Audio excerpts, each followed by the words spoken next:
let's teach you how to build muscles for absolute beginners. Now, why listen to me?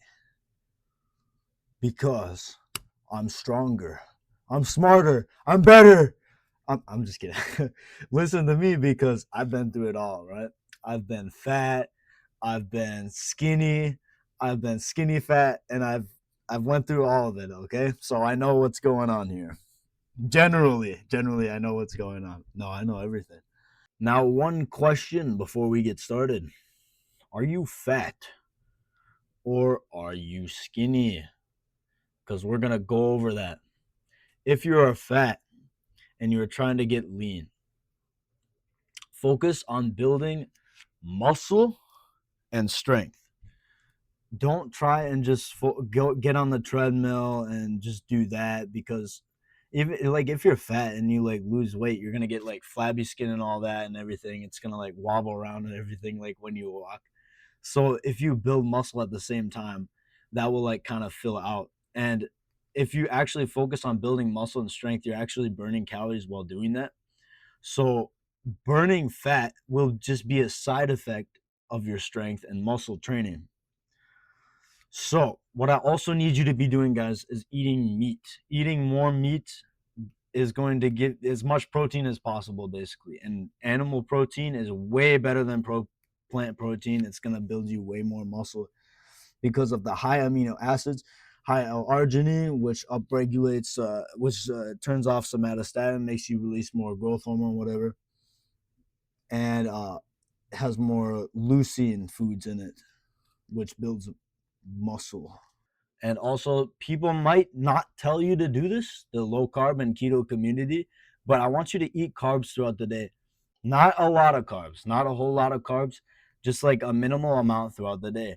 Because what carbs is going to do is it's going to lower your cortisol throughout the day, so you'll burn more fat. If your cortisol is higher, you actually put on more fat. So weirdly, like fasting and ketogenic diets and stuff is going to upregulate cortisol, which literally makes you put on fat. The reasons people look like they lose fat on keto after like the first week, and then it stops, like they don't make any more progress really after that, is because you lose a lot of water weight, a lot of water in your muscle and your tissues on the outside. So it looks like you're losing fat, but you're actually not. So to eat lower carbs throughout the day, you need to you need to overcome your carb addiction, which probably everybody has. Everybody loves carbs, right?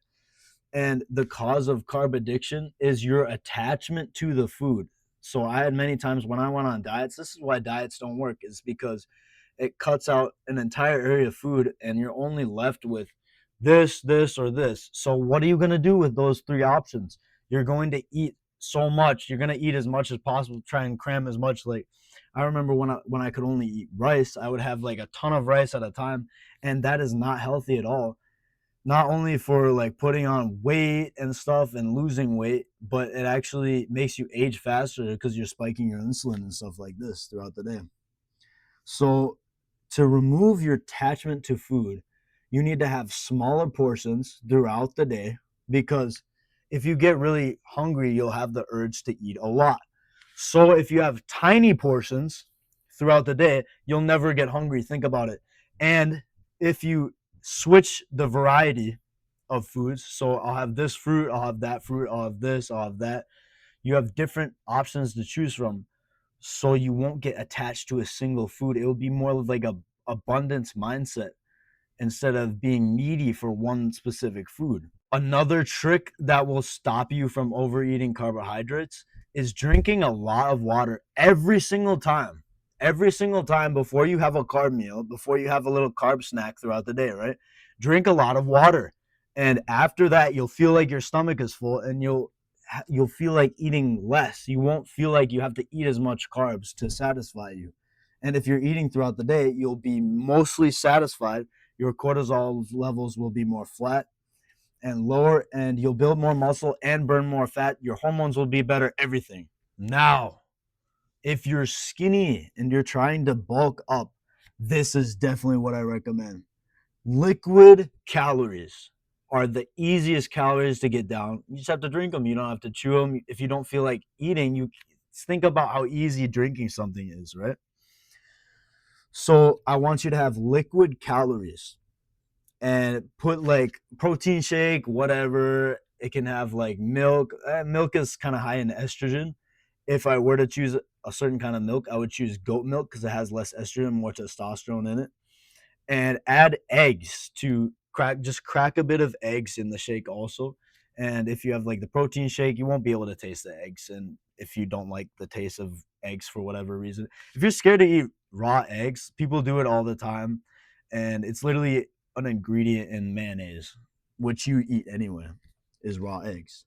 And people eat cookie dough, which is also raw eggs. So it's not a problem at all. Also, for you skinny guys, I want you to max out the protein. Eat as much protein as possible, particularly red meat. If grass fed, if you can get it, guys, it's really important. And also, probably, you probably can't afford bison, can you? Just eat as much protein as possible, right? And if you don't feel like, if your plate is a bit full and you don't feel like touching it, you might have made yourself a meal, right? And like the plate's still full and you feel like, oh, I'm not hungry, bro, right? Here's what I want you to do. I want you to take cheese to add to your eggs or your meat or whatever you're eating.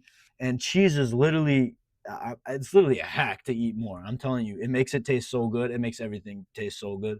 If you have a dairy allergy, oh well, I don't know what you're gonna do. I can't help you there. All right, let's talk about the training method to build the most muscle. Here's what I want you to do to get addicted to the gym. I want you to test out every single exercise, whatever exercise is the most attractive to you, whatever exercise you feel is like just good doing, right? For me, it was biceps. I loved training biceps when I first started out. Spam that muscle, spam that exercise. I'm telling you, if you love to do something, you're going to get addicted to the gym. I'm telling you. So, there's three main acronyms that we're going to go over that's so important for lifting and gaining muscle. It's just essential. The first is TUT. This stands for time under tension. So a lot of people when they're first starting out, even me for like the longest time, for like years, I just wanted to lift the weight like as fast as possible. I thought that was the most effective way. Or I wanted to use the highest weight possible and I just wanted to see how strong I could get, right? But neither of those are the most effective for building the most muscle. If you want to build the most muscle, your sets, your weight has to be right in the middle just so you can get full range of motion, so you can last at least 20 to 60 seconds during an exercise. Remember that number, 20 to 60 seconds each exercise should last, because the more time under tension, the more muscle you'll build. You see, if you're using high weight, you'll get fatigued faster and that will be less time under tension. If you're going too low weight, you're not going to activate the muscles as much and you won't build as much muscle. The next acronym is ROM. It stands for range of motion. Again, you want to not be pushing the weight so much. You want to have a comfortable weight. All of you guys just gonna start ego lifting, and ego lifting, it's just not good because your heart rate goes up when you feel. I'm gonna talk about this.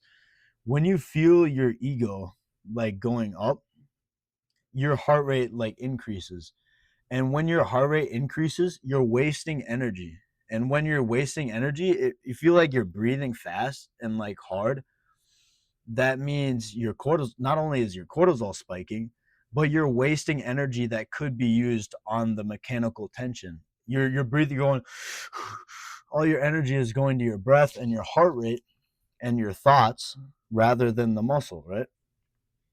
So I want you to use a weight you're comfortable with and just do the reps, make it feel good, all right? And do the full range of motion all the way down, stretching the muscle, and all the way up. If you're doing like biceps, for example. All right, the third acronym is mind muscle connection. As you can see, behind me is my gym. I have I have mirrors on every single wall because I only surround myself with winners. Let's go. And what actually I have those mirrors for is mind muscle connection. So get a mirror in your gym. if you have a TV in front of you, just look at yourself in the reflection of the TV. I do that sometimes. And or look at your muscles while you're curling the weights, right? And that will increase mind muscle connection, which is, I don't know, just everybody talks about it, and it's important for muscle growth. Now, for time under tension, here's the best way to lift the weight. Is It's called quick on the way up and slow on the way down. So what this will do is increase the time under tension, and explosive power will activate more type 2 I think it was called type 2 muscle fibers, which is more explosive and hard muscle like fibers that will develop like when you're going and then slow on the way down, and then slow on the way down, right? I already talked about this, but leave your ego out of the gym. It's going to increase your heart rate, and it's going to waste energy that could be spent on your reps.